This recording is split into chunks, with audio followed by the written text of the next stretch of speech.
Life moves fast, and so should the answers to your biggest questions. Welcome to Endo Batteries Quick Connect, your direct line to expert insights. Short, powerful, and right to the point. You send in the questions, I bring in the experts, and in just 5 minutes, you get the knowledge you need. No long episodes, no extra time needed. And just remember, expert opinions shared here are for general information and not for personalized medical advice. Always consult your provider for your case-specific guidance.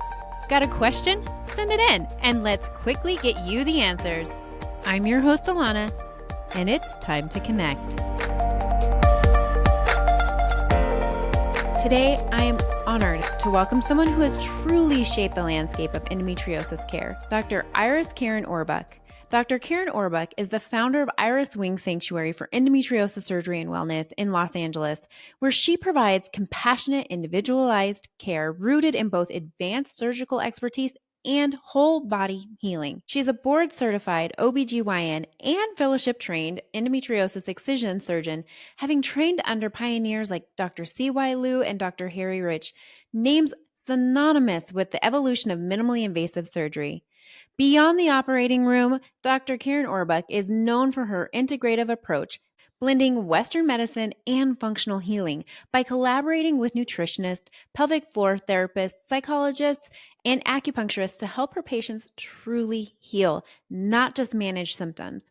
She's also a co-author of the widely acclaimed book, Beating Endo: How to Reclaim Your Life from Endometriosis, and her advocacy work extends beyond the clinic.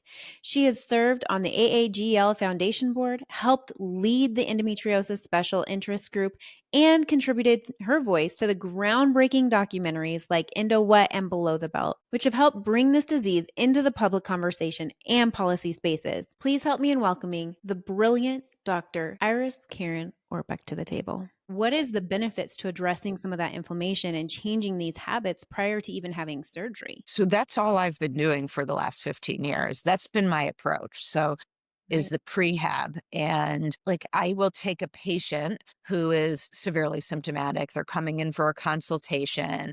Of course, they're like, I want your soonest surgery. I then explain to them the multitude of coexisting conditions that I think are happening in their body, right? Really, I individualize care. Consults are an hour and a half at least. And I have read every medical record before I enter into that consult. So I could have read for 4 hours before I stepped into that consult. So I know every bit of their record. So then I explained to them how all of these coexisting conditions like pelvic floor tight muscles or painful bladder syndrome or SIBO or anxiety or trauma or POTS if they've already been diagnosed, or MCAS, mast cell activation syndrome if they've been diagnosed, EDS, whatever they're like, these overlapping pain conditions, right?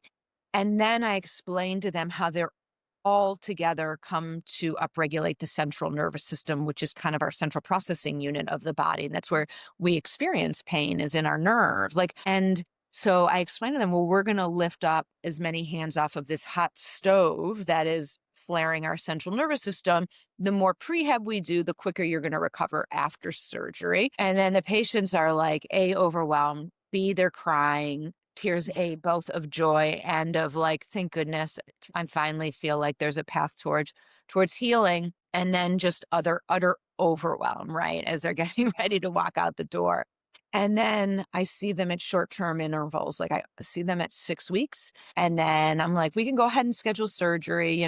For each one of them, it's a little different. I'm like, okay, I think in 3 months you'd be ready, or 4 months or 6 months. It just depends on the history where people are at. I'm like, you can go ahead and schedule surgery. And then I seeing them roughly about every 6 weeks to keep explaining what's happening. So they are partners and they're understanding things. I typically, not for all patients, but I'd say for the bulk of the patients, at minimum, they're 20% better. And many of them are 60 to 80% better before I step foot into the OR. The ones who in the pre-surgery appointment and then the day of surgery appointment who are like, I'm not better, it's usually they haven't done the PT. And they're for valid reasons. It's financial reasons. Like they can't do it. They haven't gone to like the gut specialist. Like they haven't been tested for SIBO or worked with the integrative nutritionist. And often it's because there's like restrictive eating, it's activating those things. So they don't want to delve down that. I fully understand. Or they have a history of some type of abuse or trauma. And so they haven't delved into like re-establishing care with a therapist who can help them with the brain-mind connection to help them get out of sympathetic overdrive, or they just don't want to believe that endo excision is not the panacea to get them better. I'm always like, endo excision is not going to fix your tight muscles. Endo excision is not going to fix your SIBO. Moving forward, it won't activate those things, but your muscles are tight from curling up in a ball for the last 20 years of your life.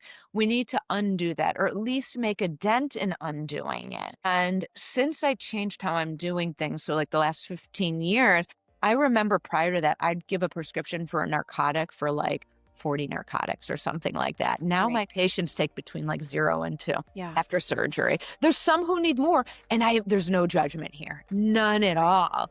But most of the people don't need that, right? Assuming that they've really partnered and they have the ability to partner. That's a wrap for this Quick Connect. I hope today's insights helped you move forward with more clarity and confidence. Do you have more questions? Keep them coming. Send them in, and I'll bring you the expert answers. You can send them in by using the link in the top of the description of this podcast episode, or by emailing contact@endobattery.com or visiting the endobattery.com contact page. Until next time, keep feeling empowered through knowledge.